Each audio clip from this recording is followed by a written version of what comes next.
Crime की दुनिया से जुड़ी एक और सच्ची घटना को लेकर आपके साथ मैं हूं सना खान। क्या है आज की क्राइम स्टोरी, आइए आपको बताते हैं। अगर आपने अब तक हमारे चैनल को सब्सक्राइब नहीं किया है तो चैनल को सब्सक्राइब करें, वीडियो को लाइक और शेयर जरूर करें। एक हसीना जिसने मुश्किल कर दिया सबका जीना। पहले प्रेमी संग पति को मारा, जेल से छूटी तो जेठ और ससुर से अफेयर किया और उसके बाद सास को रास्ते से साफ किया। एक के बाद एक सबको रास्ते से हटाने वाली इस कातिल हसीना की क्या है पूरी दास्तान, आइए आपको बताते हैं, जिसे जानकर आप भी हो जाएंगे हैरान। उत्तर प्रदेश के झांसी से सामने आया इस कांड ने पूरे प्रदेश को चौंका दिया है। पूजा जाटव नाम की महिला ने साजिश, धोखे और लालच से भरी एक कहानी रचते हुए पहले पति पर गोली चलवाई, फिर लिव इन रिलेशनशिप में रही और अंत में प्रॉपर्टी हड़पने के लिए सास को निर्मम तरीके से मौत के घाट उतार दिया। ये पूरा मामला एक भावनात्मक सहारे से शुरू हुआ और विश्वासघात और आपराधिक षड्यंत्र तक जा पहुंचा।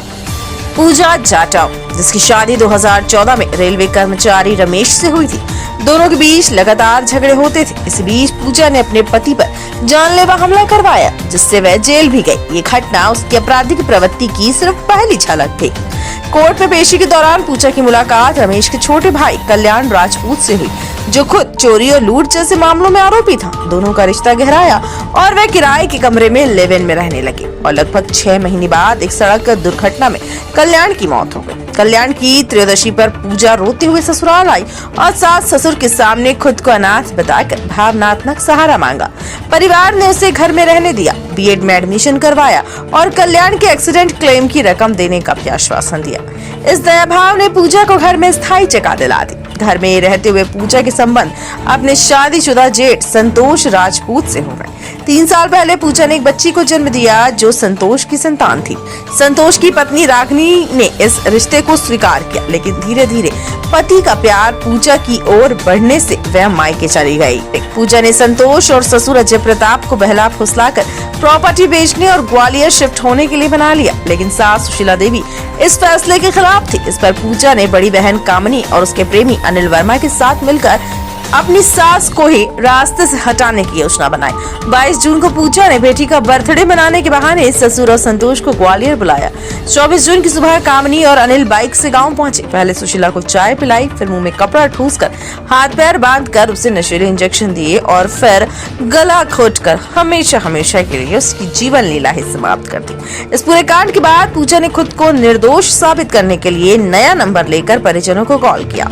मकसद था खुद को दूर दिखाना। घर से 8 लाख रुपए के गहने और नकदी भी गायब किए गए। शुरुआत में शक बड़ी बहू रागिनी पर गया, लेकिन कॉल डिटेल्स और सीसीटीवी से पूरी साजिश का पर्दाफाश हुआ। ससुर अजय प्रताप राजपूत ने बताया कि कल्याण की मौत के बाद जब पूजा ने खुद को अनाथ बताया तब उसे घर में रखा, लेकिन कभी अंदाजा नहीं था कि वो इस हद तक जा सकती है।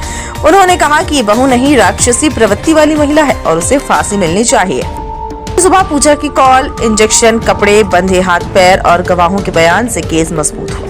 पुलिस ने तीनों आरोपियों पूजा, कामनी और अनिल को गिरफ्तार कर लिया और पूछताछ में सबने गुनाह कबूल किया। सुशीला करते हुए वहाँ से करीब 8 लाख की ज्वेलरी भी जो अपराधी थे ले गए थे। पूजा और उसकी बहन कमला को पहले ही पुलिस टीम द्वारा गिरफ्तार करके जेल भेजा जा चुका है। आज अनिल वर्मा जो इसमें वांछित चल रहा था, इसके बारे में मुखबिर से सूचना स्वास्थ्य टीम प्रभारी तथा थाना अध्यक्ष करौली को मिली थी कि आज बघैरा रोड पर भरैया से होते हुए जाने वाला है अपने रिश्तेदारी में जो ज्वेलरी है उसको बेचने के लिए। इस सूचना पर स्वास्थ्य टीम प्रभारी तथा थाना करौली के टीम के द्वारा चेकिंग की जा रही थी। इसी बीच जो घटना में प्रयुक्त मोटरसाइकिल थी उसी से जाते हुए दिखाई दिया। इसको रोकने का प्रयास किया गया, कृपा नहीं बल्कि पुलिस टीम पर जान मारने के लिए से फायर किया।